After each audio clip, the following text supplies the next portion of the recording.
welcome to my channel on the best of fantasy. Laughs have been had, tears have been shed, adventures have been undertaken, but 2025 is rapidly coming to its conclusion, and so it is time for me to share my favorite reads of 2025, or the best of 2025.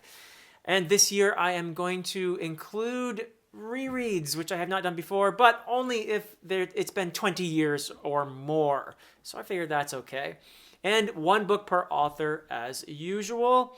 And I'm going to have some audiobooks on my list for the first time ever. So here we go. And also, one last thing, I do have little categories, little prizes that I'm giving each of the 15 books that I'm going to be, or stories that I'm going to be mentioning here today. So let's just get right into it. Let's begin with A Sword of Bronze and Ashes by Anna Smith Spark. And the prize for this book is the most otherworldly read of the year. Anna Smith Spark is a brilliant writer, a new discovery for me, and I absolutely fell in love with her prose and how she draws from myth, particularly Celtic myth, in A Sword of Bronze and Ashes to deliver a dreamlike, otherworldly experience here. Just beautiful stuff. Some beautiful character work in here as well with the family relationships. The protagonist of the story is a very formidable but retired warrior woman who has a family.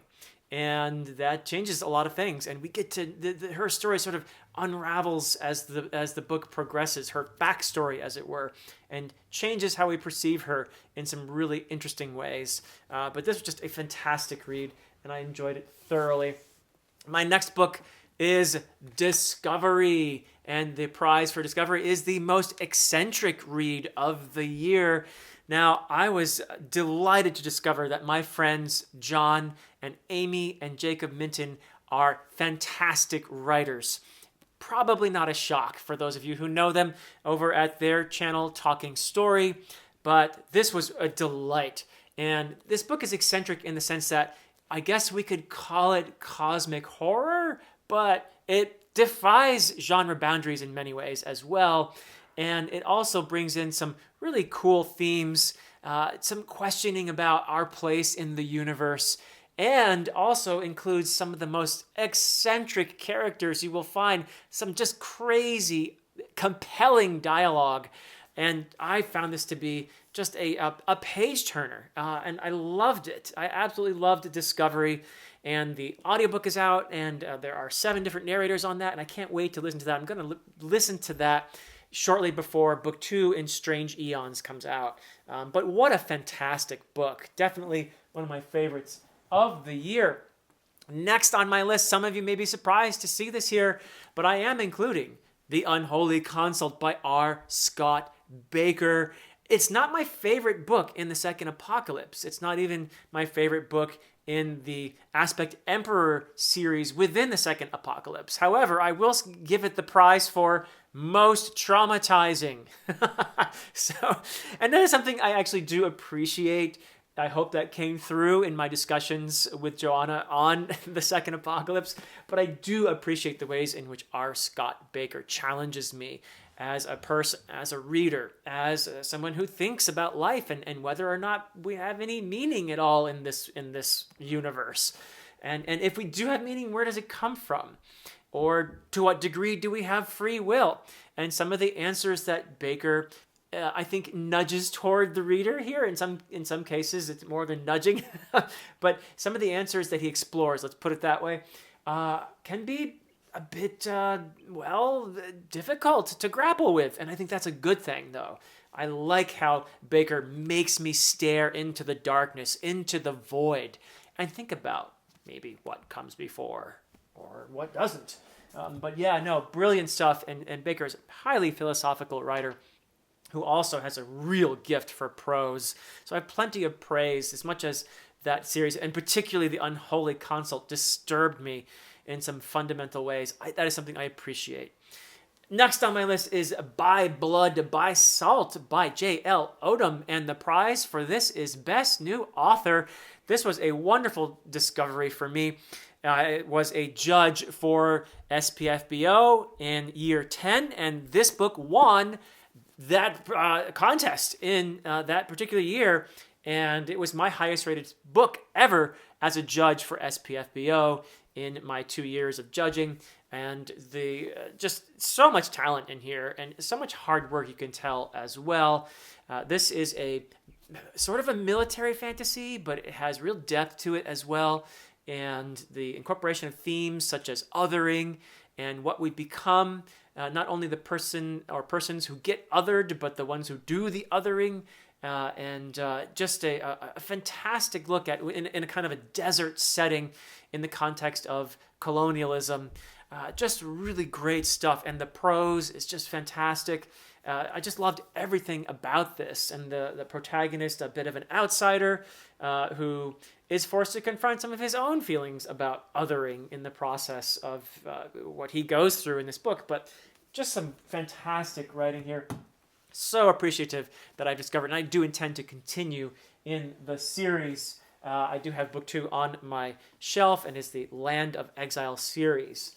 And next on my list is The Book That Held Her Heart by Mark Lawrence. This is the 3rd book in the Library trilogy, which I adore.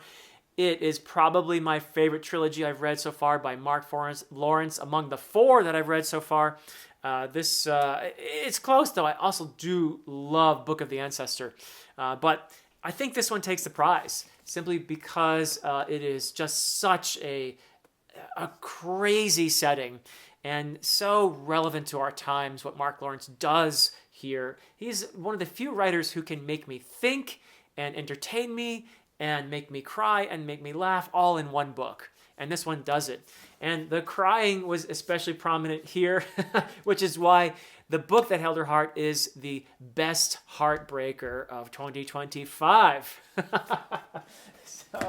And then we have a couple that I don't have physicals of, but Dungeon Crawler Carl was a fantastic discovery, and so it's getting my prize for most funny book of 2025. I had a great time, and by the way, this was an audiobook, of course, and the narration was absolutely stellar. Jeff Hayes is incredible. The range that this person has when narrating is just astounding. And I actually thought there was more than one person doing all those voices, and I had to look it up. But no, it's all Jeff Hayes. And it's just so animated and fun. And of course, Matt Dinniman's writing is also just brilliant. And it's not only funny, there's some really powerful satire in there as well. Some really, I think, keen social commentary, which I appreciated as well, which is why Dungeon Crawler Carl is among my favorite reads of the year. And I do intend to follow up with that series by listening to more of those audiobooks. And another one that I listened to via audiobook was Wistful Ascending, the first book in the Hybrid Helix series. And this is going to get most nostalgic read of the year for me, because J.C.M. Byrne is someone who was like me, grew up with comic books and was inspired by comic books. And though this is a science fiction, that's probably the category that fits the closest, there's a lot of comic book inspiration in here. And I also loved his humor as well. Wistful Ascending had some great humor as well. Loved the main character, Rohan, and getting to know him. And I can't wait to go through more of his adventures via audiobook. My next book on the list is going to be To Green Angel Tower by Tad Williams. And this is the conclusion of Memory, Sorrow, and Thorn. And I don't care if you call it a trilogy or a tetralogy, because the 3rd book is split in 2. I just absolutely adore this series. This was one of the rereads for me, although the last time I read it was more than 20 years ago. But it was just such a joy to return to Austin Ard here and rediscover why this was such an important foundational fantasy read for me. But it is getting my Best World Building award. But if I were forced to pick a favorite read of the year, it would be To Green Angel Tower, the conclusion of Memory, Sorrow, and Thorn. Just so many things that I love here. In addition to the extensive world building, the crazy things that Ted Williams does with the peoples of the past, just the idea of there. I mean, there are castles with underground caverns, and there are forests in here, and there are battles that take place on islands, and there's just all kinds of really great things that happen here. Plus, I just loved the adventures of the characters and the friendships that form between them.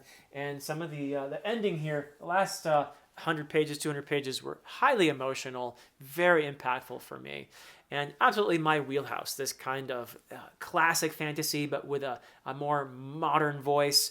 Ted Williams was one of those bridge writers in the late 80s, 90s who basically had a huge impact on what we think of as modern fantasy. You know, Robin Hobb, George R. R. Martin, both inspired by this incredible writer, which says an awful lot.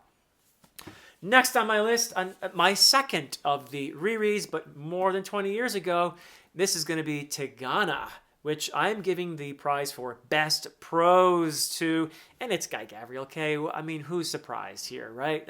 He is widely recognized as one of the best when it comes to prose, but it's much more than that. There is a beauty to this book, also incredible incorporation of themes in here, lots of in here about identity and how the past influences what we are and how we are connected to the past and how we form identity through memories and how we are connected to one another in all of those memories and the things we go through and how we deal with them. And it's just such a beautiful story. I'm so glad that I am embarking on my great GGK read this year with my friend Evan from The Nerd Writer. We are going to go through all of GGK's books. We've already gone through Tigana, and we are in the middle of the Fionavar Tapestry and having discussions. We're going to have discussions on every single book, and we're going to have some guests for some of those discussions. But I think this could be one of the greatest literary journeys of my life, going through the brilliant works of Guy Gavriel Kay.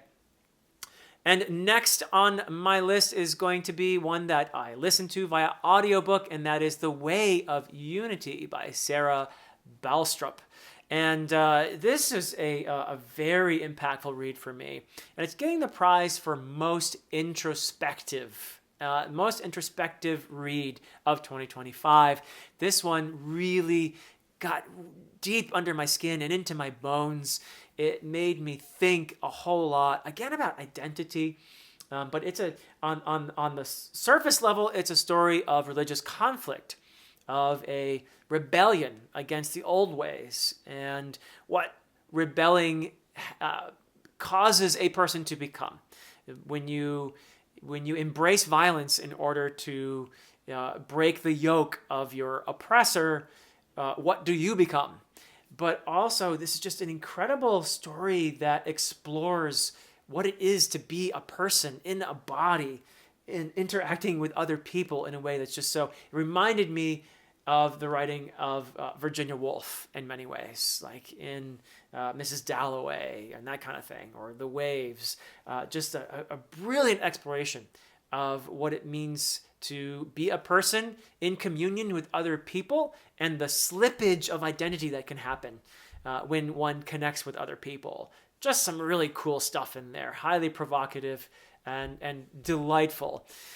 And another one that I don't have the physical for, I'm gonna have to buy this someday though, because I see myself doing some rereads of this series, and I'm actually really hoping to buy. Now I'm fine now with just the digital version because I use it when I make videos about this particular series. But it is One Piece. This is the most joyful experience of my reading life. And I just can't emphasize enough how One Piece is my happy place. And so it is getting the prize for most joyous read of 2025. And I'm going to do a hard thing here and pick out one of the arcs as my favorite for the year. And it's going to go to just barely Whole Cake Island, Dressrosa, also a close second, but Whole Cake Island, I think for me, was the one that brought me the most joy and a lot of tears along the way too. But there's just so much to One Piece that if you haven't read it, you may not realize, but there's so many really important themes in there. Themes about friendship and found family, but also about oppression and the nature of justice and connecting with other people, freedom, which is why One Piece has inspired people all over the world to reach for that freedom that the story talks about and embraces. So there's just so much in One Piece, in addition to all the laughs and the goofiness and everything else. Just if you want to read something that will give you some hope for this world, give you a sense of purpose and beauty and just fun, then I encourage you to try One Piece. My next selection here is going to be No Life Forsaken by Steven Erikson, my favorite author of all time. And this is the second book in the Witness series, or the second tale of Witness. And this was a release this year, which I really, really enjoyed. And the prize is going to be the best theme work. And Erikson is the very best when it comes to incorporating themes into his writing. And he is also up there in terms of the prose and in terms of the character work and so many other things. But I think it's the themes that I love the most. And in the case of No Life Forsaken, there'll be some familiar Malazan themes in here, like, othering and connecting with others and compassion and all that. But for this one, I think the emphasis for me fell on the idea that, how do we deal with suffering? How do we deal with suffering and the very bare fact that life is not fair?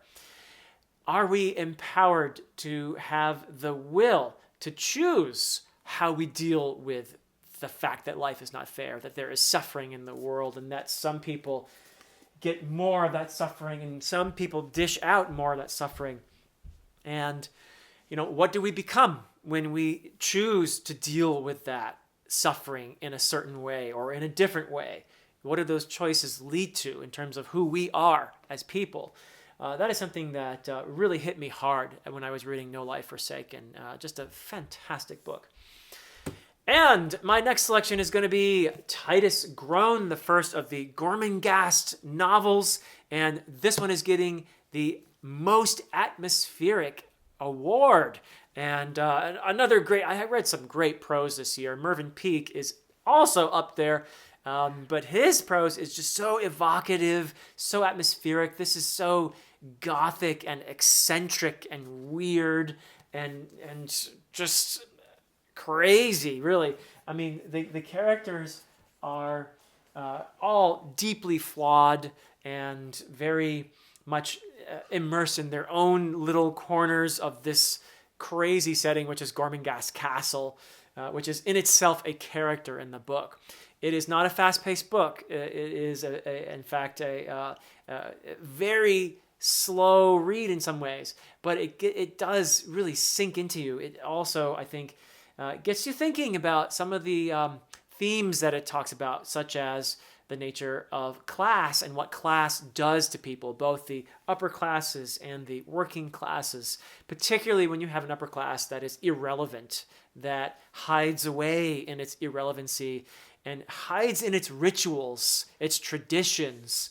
The idea of tradition being comforting is one thing, but it can also be cause you to be handicapped in many ways when you are too much following tradition blindly.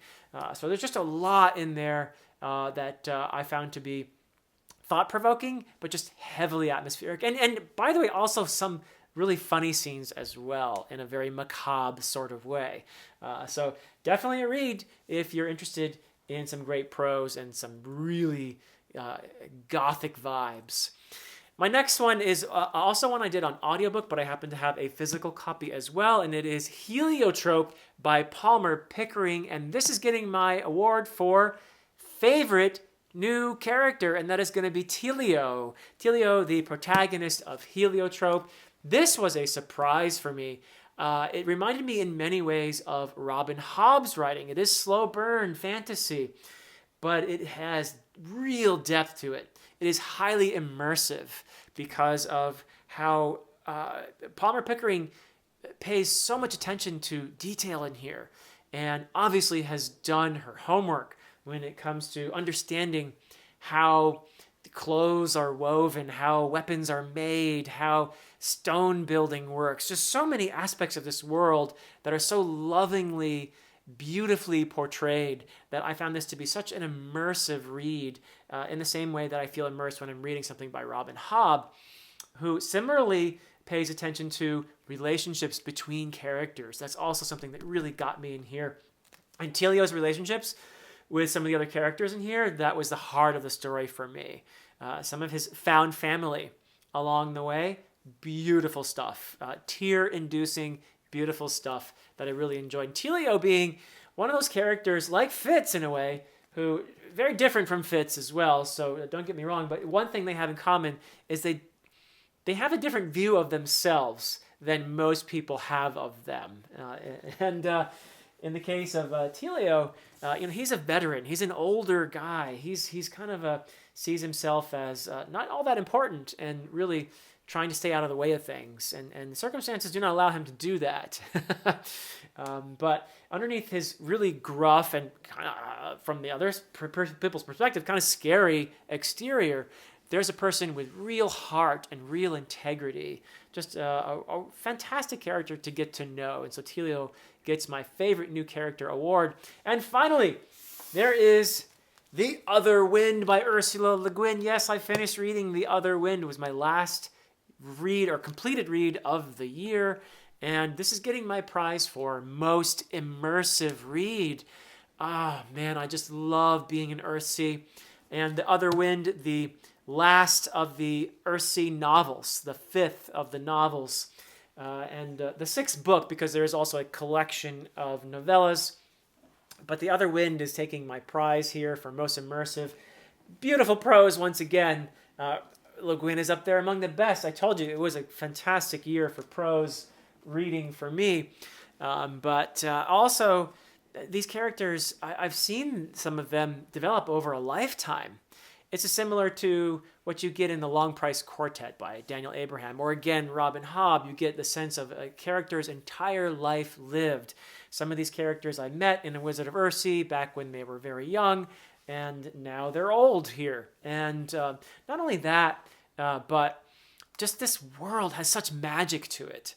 That's why I find it to be so immersive. And I can't believe how effectively Le Guin paints this world for me, immerses me in it with so few words. It's just, there is a magic to her prose. I just love it so much. But also in terms of the themes here, this is really a full circle kind of experience, because I think the Uber theme, the leitmotif of the Earthsea books, in many ways, for me at least, is how we cope with our mortality, how we deal with death. And this one really brings it home. This one takes a lot of the characters that are so dear to me and brings them to their full fruition. A life lived, and also some stunning, beautiful relationships in here and connections made. But yeah, just I'm so glad I finally finished The Other Wind. And all these books, really. I mean, it's been a tremendous year. But thank you for listening to me talk about these, some of my favorites from 2025. I hope you all had some fantastic reads. Feel free to tell me about your favorites for the year in the comments. And I wish you all some fantastic reads in 2026. But that is it from me for now. Till next time.